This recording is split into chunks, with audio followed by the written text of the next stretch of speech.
Bakit kailangan mag-adjust ang valve tappet? Ano ang magiging epekto sa makina kung hindi mag-adjust ang valve tappet? Mahalaga sa mga makina na manual adjustment ang valve tappet, na laging nasa tamang adjustment ang valve tappet. Malaki ang nagiging epekto sa makina kapag wala sa tamang adjustment ang valve tappet. Ang ilan sa mga kadalasan epekto sa makina kapag wala sa tamang adjustment ang valve tappet. Halimbawa, maluwag ang tappet. May maririnig na mga lumalagitik na tunog sa ibabaw ng makina. Mahina ang hatak ng makina, at malakas sa gasolina.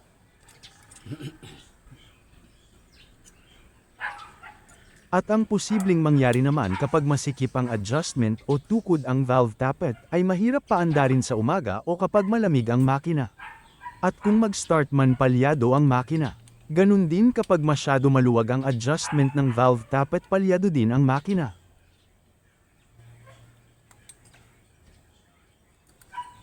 Papaano ang proseso sa pag-adjust ng valve tappet sa 4-cylinder na makina?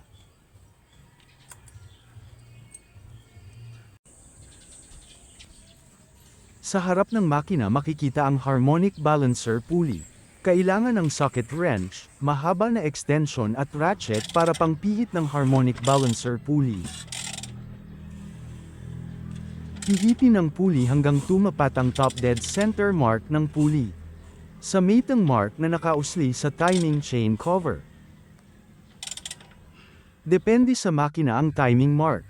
Meron number ang matang mark, 0 hanggang 10. Meron naman letter T.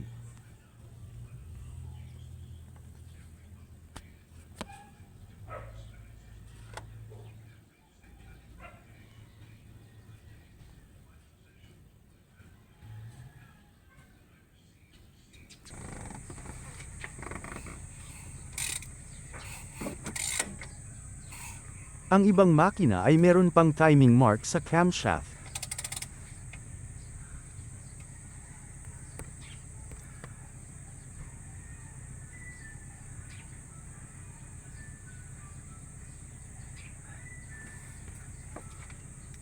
Para matiyak na number 1 cylinder ang nasa top dead center sa compression stroke, ay dapat gumagalaw ang rocker arm ng intake at exhaust valve ng number 1 cylinder.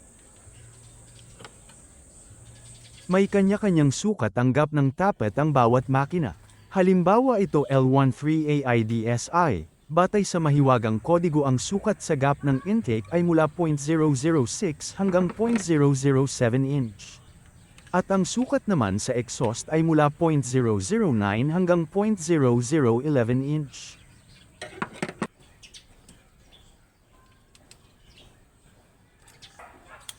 Pagkatapos matiming ang piston ng number 1 cylinder sa top dead center ng compression stroke, at gumagalaw ang rocker arm ng intake at exhaust valve, pwede na mag-adjust ng valve tappet sa cylinder number 1. Pihitin ang adjuster ng tappet hanggang lam-apat sa feller gauge. At tama lang na parang sumasabit ng bahagya ang feller gauge habang hinihila. At pagtama na ang adjustment, higpitan ang lock nut ng adjuster.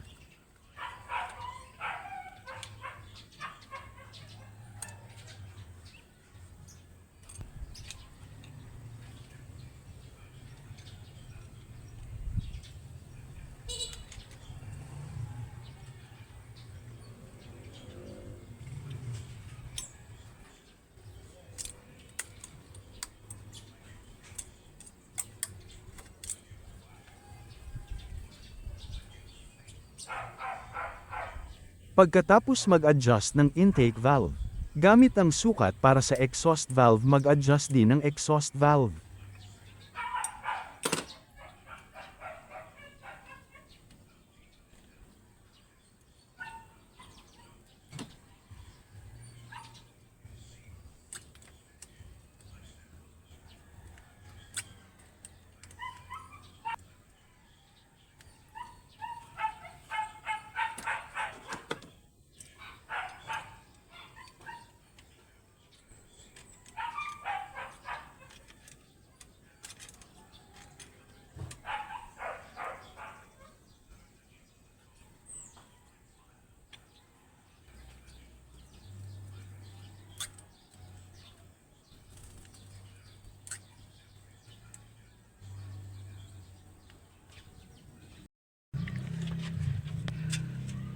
Pagkatapos mag-adjust ng tappet ng number 1 cylinder, hihitin muli ang harmonic balancer pulley.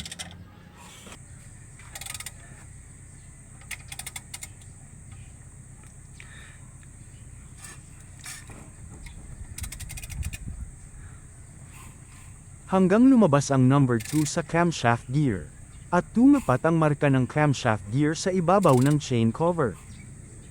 Ang timing mark na yan ay nagsasaad na ang piston ng cylinder number 2 ang naka-top dead center sa compression stroke.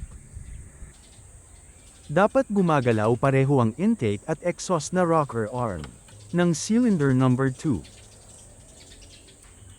At saka mag-adjust ng tappet ng intake at exhaust valve.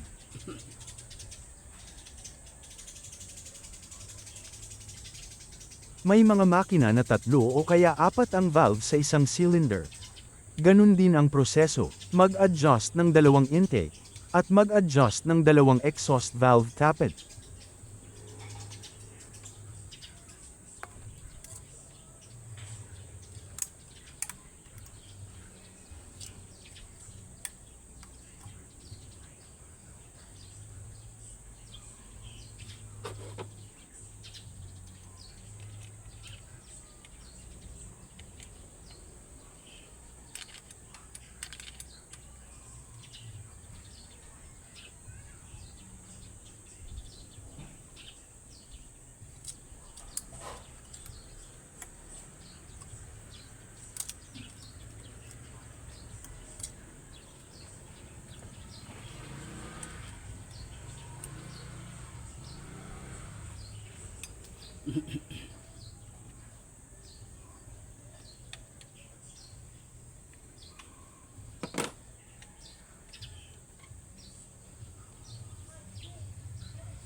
Pagkatapos ma-adjust ang intake at exhaust valve ng cylinder number 2. Pihitin muli ang harmonic balancer pulley.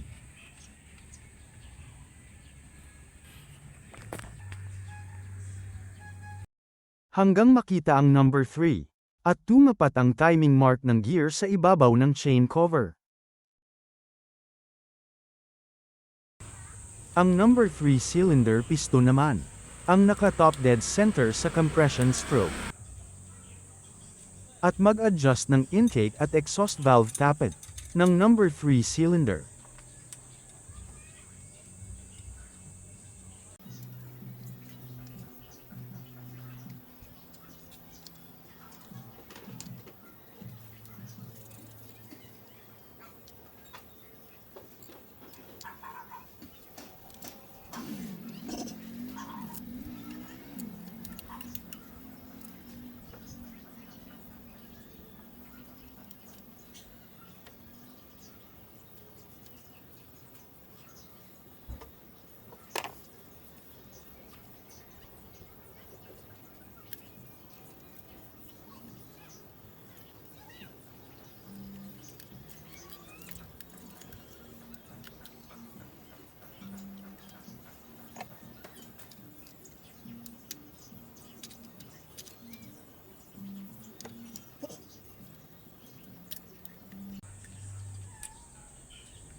Pagkatapos mag-adjust ng valve tappet ng cylinder number 3, pihitin muli ang harmonic balancer pulley. Hanggang bumalik sa up-timing mark ang camshaft gear.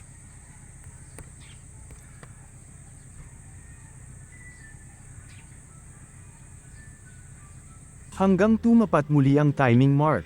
ng harmonic balancer pulley sa mating mark, na nakausli sa chain cover.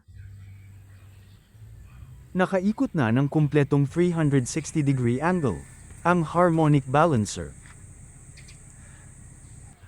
Kaya ang piston na naka-top dead center ngayon, ng compression stroke ay ang cylinder number 4.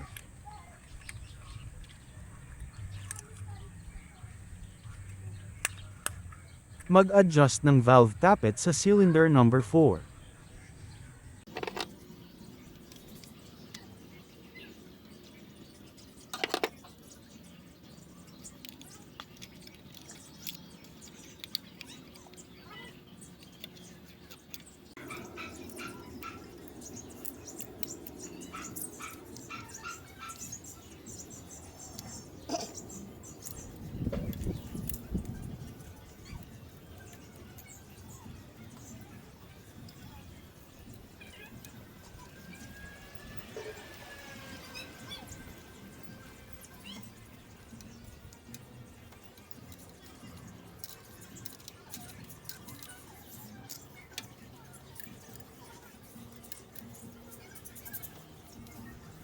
Pagkatapos mag-adjust, higpitan lahat ng lock nut ng 20 Nm.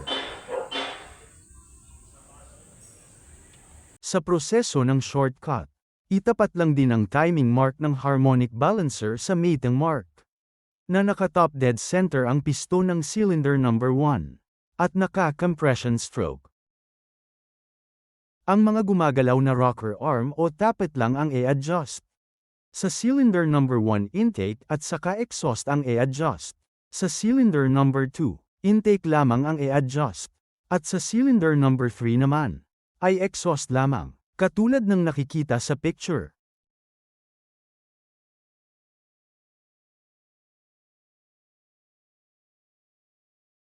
Pagkatapos ma-adjust ng 4 na valve tappet, pihitin ng harmonic balancer pulley ng isang kumpleto na ikot.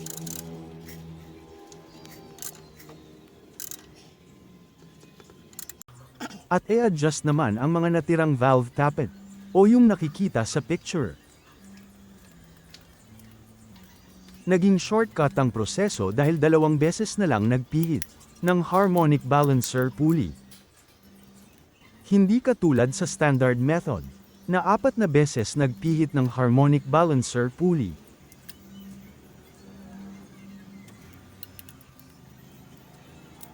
Yung na-adjust ng standard method na pag-adjust, sinukat sa shortcut method. Pareho din ang sukat, pero mas mabilis gawin.